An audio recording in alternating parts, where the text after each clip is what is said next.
Sir मैं आपको पूरी बात बताता हूँ। मुझे कुछ नहीं सुनना है सुजॉय। उस होटल मैनेजर की कंप्लेंट में साफ साफ लिखा हुआ है कि पब्लिक प्लेस में बिना किसी वजह से गन निकाल के शूट करना ये पुलिसमैनशिप नहीं, पुलिसगिरी है। और ऐसी गुंडागर्दी मैं कभी बर्दाश्त नहीं करूंगा। सर आप मेरी पूरी बात को सुनने की कोशिश कीजिए एक बार। नहीं सुजॉय, वो लड़का कुछ भी कर रहा था, लेकिन वो वांटेड क्रिमिनल नहीं था। उसने तुम पे गन नहीं तानी थी। तुम्हारे इस रेकलेस बिहेवियर की वजह से हमारे डिपार्टमेंट के लिए कितना इंसल्टिंग है ये मैं तुम्हें बता नहीं सकता। सर वो लड़का, तुम्हारी इस गलती की वजह से अब मैं तुम्हारा नाम बेस्ट कॉप के लिए बिल्कुल नहीं दे सकता। इनफैक्ट तुम्हारे लिए किया हुआ रिकमेंडेशन मुझे वापस लेना होगा, क्योंकि ये ऐसे एटीट्यूड से मेडल्स नहीं, सस्पेंशन मिलता है।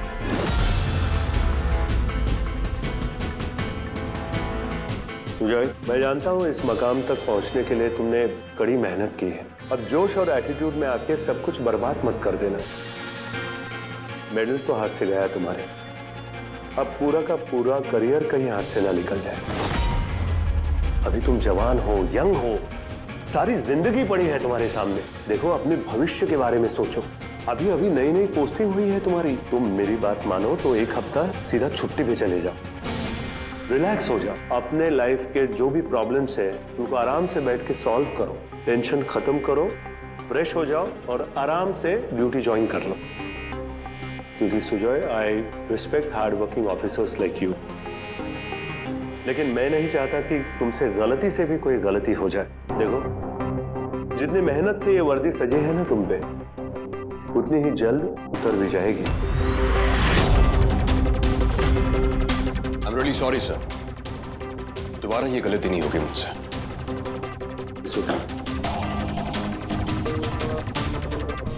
और इस तरह सर जी के साहबजादे ने अच्छा खासा डिनर खराब कर दिया। हमारी तो हमारी, वहां आए सभी की शाम बर्बाद कर दी। अम्मा, मैं अपने बीते हुए कल के साए से बाहर निकलना चाहती हूँ। मैं नहीं चाहती कि दोबारा उस अंधकार के भंवर में मैं फंसूं। और भगवान ने हमें इतना अच्छा मौका दिया है एक नई जिंदगी की शुरुआत करने का। मैं नहीं चाहती कि इस जिंदगी में रौनक सिंह का साया भी पड़े। अब मुझे भटकना नहीं है मम्मा, सच्चे दिल से लाइफ में एक नई दिशा की ओर बढ़ना है। परेशान मत हो मुसु, अब आपकी मम्मा आपके पास आ गई है ना। हाँ, और आपकी मम्मा आपको ना रुकने देगी, ना ही थकने देगी। और इतना काम करने के बाद, इतनी सारी बातें बोलने के बाद, बिना रुके आपको आगे बढ़ने के लिए एक कप गर्मा गर्म चाय चाहिए होगी। आप बैठो, मैं अब भी लेकर आती हूँ चाय।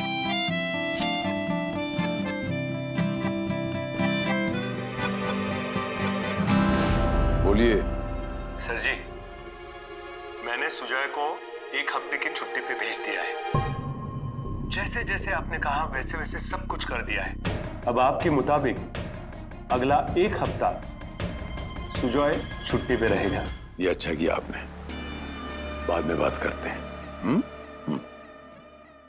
अरे कहाँ थे आप? आपका फोन भी नहीं लग रहा था। कहीं सिग्नल कमजोर होते हैं तो इसलिए फोन नहीं लगते गायत्री जी। जैसे आपने कहा था बिल्कुल वैसे ही हुआ। रौनक ने काजल को जाने से रोक लिया।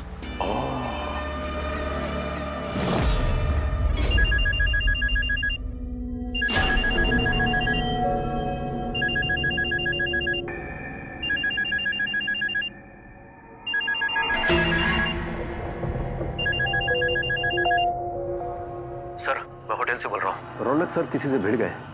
शायद सुजय नाम का कोई लड़का है, इस वक्त उसी के गन पॉइंट पर है। और उसने उन पे गोली भी चला दी मगर लगी नहीं। क्या गोली चल गई? क्या हुआ? किसका फोन है?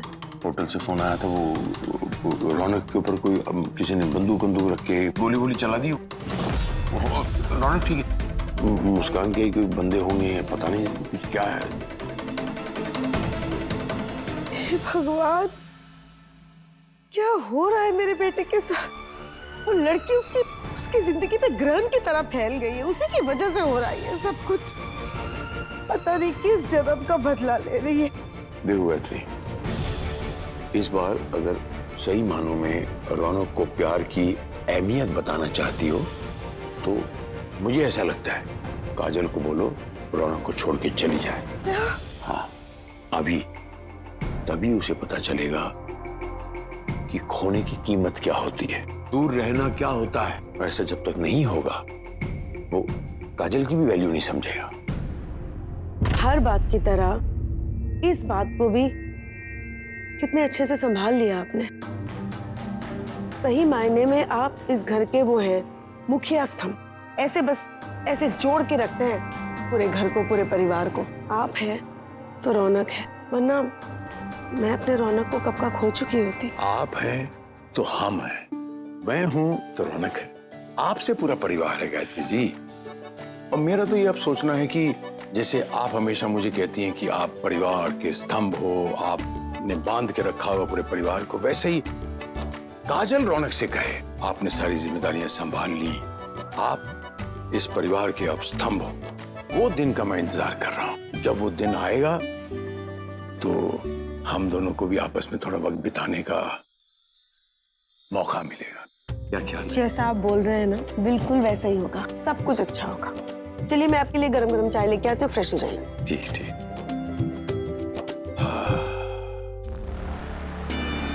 सुजॉय को तो मैंने कर दिया है सेट। मतलब ये हुआ कि सुजॉय और मुस्कान की गाड़ी मैंने धकेल दी है कन्याकुमारी की तरफ, और काजल और रौनक की गाड़ी जानी चाहिए अब कश्मीर की तरफ। दोनों एक दूसरे से अलग रहें, उनकी सेहत के लिए भी अच्छा और हमारी सेहत के लिए भी अच्छा। बस अब काली मां करे कि ये दोनों आपस में कभी ना मिल पाए।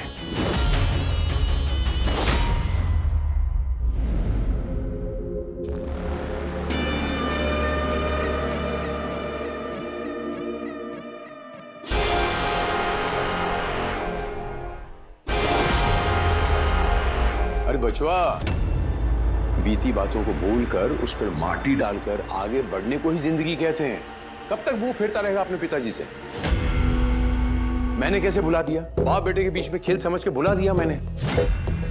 दुख इस बात का है कि आप भूलते ही नहीं। लेकिन आज खुशी है इस बात की, यही मैं बोलने आया था कि काजल को तूने माँ के कहने पे अपनाया, माँ की इज्जत रखी, माँ की ममता की लाज रखी।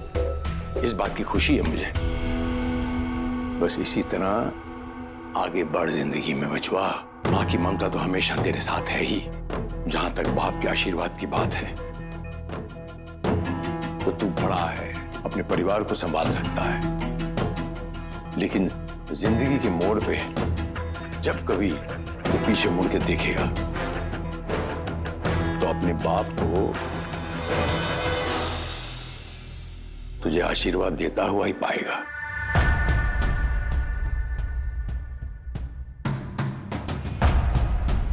बाप होने के नाते मैं तुझे यही दुआ दूंगा कि जिंदगी के हर मोड़ पे तू कामयाब हो, सफलता तेरे कदम चूमे। काजल के रूप में एक अच्छी जीवन साथी मिली है तुझे, अब उसे खोना मत बचवा।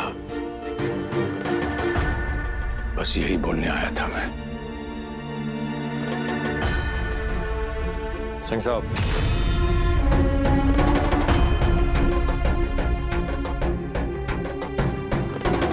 कभी कभी हमारा दिल कंफ्यूजिया जाता है ये सोच के कि असली सिंह साहब ये है या फिर वो जो हमारी माँ को बेवकूफ बना रहा है, जिसने अंधेरे में रखा है, धोखा दे रहा है। फिर अचानक हमारे दिमाग की बत्ती जलती है और उसी उजाले में हमें आपका वो घिनौना कालिक से पता हुआ चेहरा दिखता है। सच सामने आता और हम डर जाते हैं। और सच यही है कि ये सच हमारी मां के सामने आए या ना आए, अब हमें फर्क नहीं पड़ता। फर्क इस बात का पड़ता है कि अब हम आपको अपने बाप का दर्जा कभी नहीं देंगे।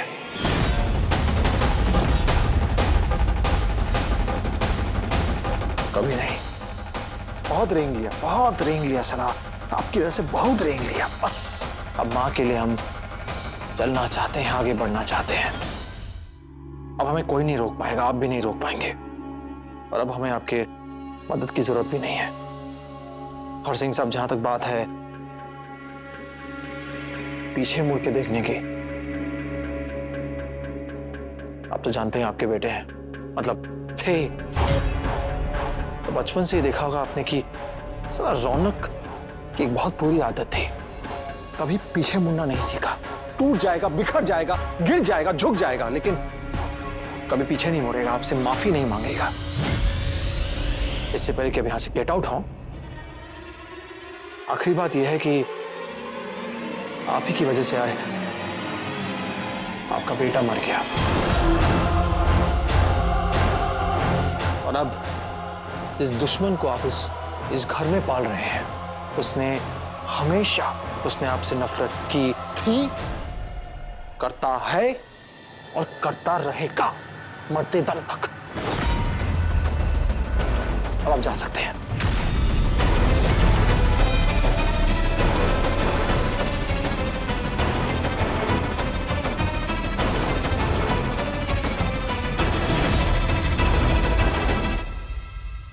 एक कड़क कॉफी।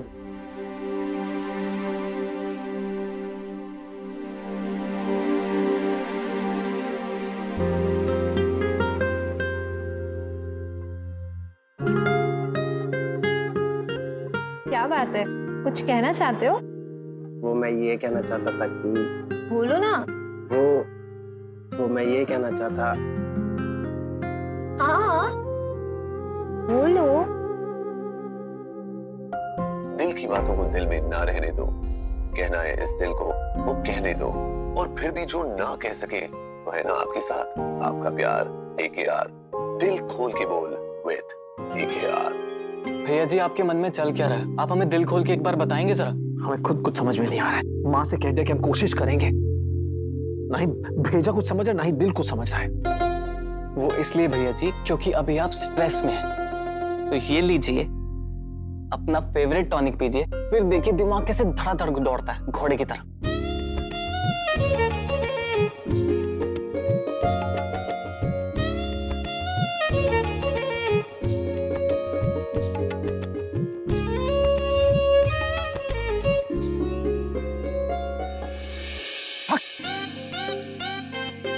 कुछ दिमाग में नहीं आ रहा है, कोई आइडिया नहीं सोच रहा है। वो इसलिए भैया जी क्योंकि आपका दिमाग तो चल रहा है पर आपके दिल का मूड ऑफ है। अपने दिल को रोमांटिक गाने सुनाइए, तभी तो दिल और दिमाग का कॉम्बिनेशन बैठेगा और तभी आएगा धड़-धड़ आइडिया।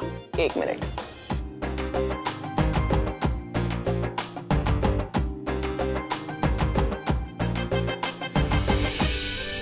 दोस्तों, जब आपने मुझे इश्क गुरु मान के लिया है तो ये भी बात मान लो, दिल और दिमाग एक ही थाली के चट्टे बट्टे हैं। जब तक दोनों को एक साथ ना बिठाओ कोई काम नहीं होता। कसम से धड़कने ही नहीं, सांसें भी रुकी रुकी सी लगती है जब दिल में कोई बात रुकी रुकी सी होती है। पगला गए बे, ये क्या सुना रहे हो? सुनिए तो सही। टेंशन क्यों लेते हो मेरे यार? AKR के पास है आइडियाज की भरमार। आपके दिल में जो रुका रुका सा है वो तो सामने आएगा ही। सामने वाला भी अपने दिल को नहीं रोक पाएगा। ऐसा तिकड़म बिठाएंगे आपके AKR। ये देखिए, इतना बोलते ही कैसे आपके दिलों की धड़कनें वापस ही चलने लगी। यहाँ तक आवाज आ रही है।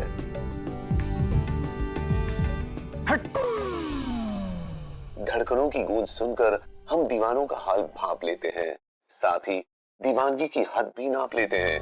और अब नाप तोल के ये पता चला है कि आप भी बेसब्र है सामने वाले का दिल जीतने के लिए। क्यों, सही कहा ना AKR ने? वाह भैया जी, ये तो लव गुरु नहीं लव देवता निकला।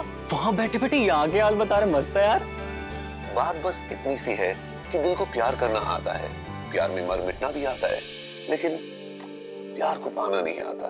पर अब इस पाने और अपनाने में आपका साथ देगा आपका AKR। बदले में आपको देने होंगे आपके 7 दिन। अरे मुझे नहीं, अपने महबूब को। जी हाँ, दे दो सिर्फ 7 दिन, कर लो अपने प्यार को विन। और इन 7 दिनों में क्या करना होगा वो मैं यानी आपका अपना AKR आपको बताएगा। बस फिर जो जो मैं कहता जाऊंगा आप करते जाइएगा। फिर अगर आपका प्यार सच्चा होगा तो इन 7 दिनों में इजहार भी होगा और इकरार भी।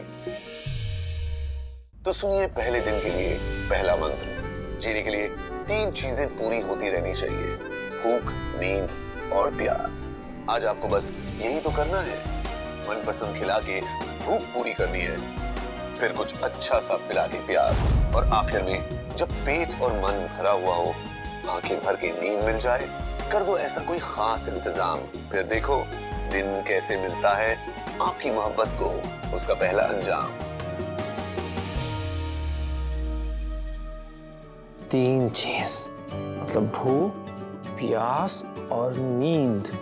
भूख मतलब अच्छा खाना मतलब अच्छा होटल। काम करो, अच्छा होटल, 5 सितारा होटल में बुकिंग करा, काजल जी को वहीं लेकर जाएंगे लंच के लिए। काजल जी जो है वो 5 सितारा होटल, 7 सितारा होटल हजारों बार जा चुकी। वो बनारस से हैं, वो अपने घर को कितना मिस कर रही होंगी, घर के खाने को मिस कर रही होंगी। तो बड़े मजार में ना एक अवधी रेस्टोरेंट है जहाँ पे वो जाके 5 मिनट में बनारस घूम के आएंगी और लबालब जीभ लपलपाती रहेगी उनकी खाने की वजह से। नाम तुम्हारा चाचा बताएगा रेस्टोरेंट का। लिटिल बनारस। लिटिल बनारस से ही होगी दिल जीतने की लिटिल कोशिश।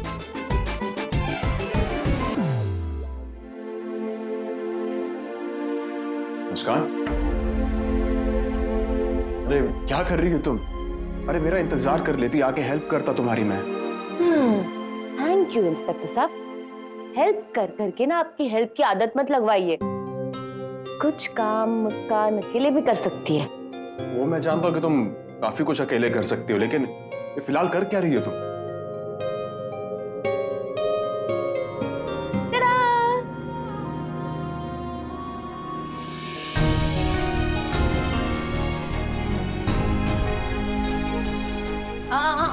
कुछ कहने की जरूरत नहीं है क्योंकि मैं कुछ नहीं सुनने वाली। और ये नेम प्लेट यही रहेगी। पूछो क्यों? क्यों? क्योंकि मुस्कान आती है जॉय से, जॉय आता है सुजॉय से, इसलिए जहाँ सुजॉय है वहीं मुस्कान होगी ना। एक बात कहूं तुमसे, तुम जितनी मासूम हो ना, उतना ही मासूम तुम्हारा लॉजिक है। अब ये ठीक लग रहा है। हाँ, आप तो उसकी तरफदारी करोगे क्योंकि आपकी लाडली है। लाडले तो तुम भी हो।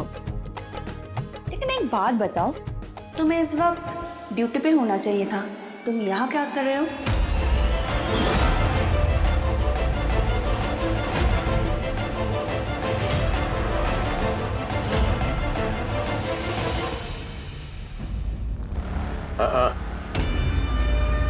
बैठिए।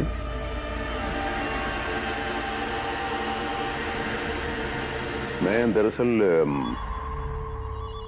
आपके आक्रोश को, आपके गुस्से को पूरी तरह समझ तो नहीं सकता आपके अंदर जाकर, लेकिन हाँ थोड़ा बहुत महसूस तो कर सकता हूं।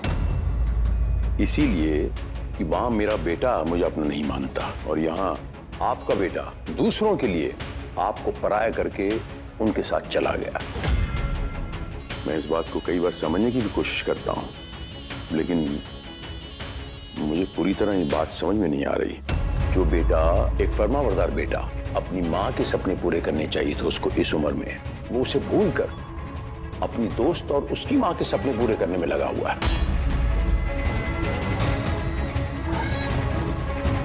तुझे नहीं लगता इससे अच्छा 2 बेटियां होती तो अच्छा होता? कम से कम आपको कमा कर तो देती, आपको खुश तो रखती। बेटा चाहिए, बेटा चाहिए, क्या फायदा हुआ? परायों के लिए कमा रहा है और यहां देखिए आप खुद को बेचने पे मजबूर हैं, दूसरों के रहमो करम पे आप यहां पर बैठी हैं। जायज है, जायज है, आपका ये गुस्सा जायज है। गुस्सा कर ले, लेकिन मुझ पर नहीं, उस पर जिसने तुझसे तेरी खुशियां छीनी। अगर छीनना है तो उसका सुख चैन छीनना, उसका सुख चैन छीन जिसने चुरा लिया है तुमसे और तुम्हारी बेटी से, तुमसे खास तौर से तुम्हारे बुढ़ापे के सहारे को। मैं अगर तुम्हारी जगह होता तो मुस्कान के चेहरे पे कभी मुस्कान आने ही नहीं देता। मैं अगर खुश नहीं तो मुझसे मेरी खुशियां छीनने वाला कभी खुश नहीं रह सकता, कभी नहीं रह सकता वो।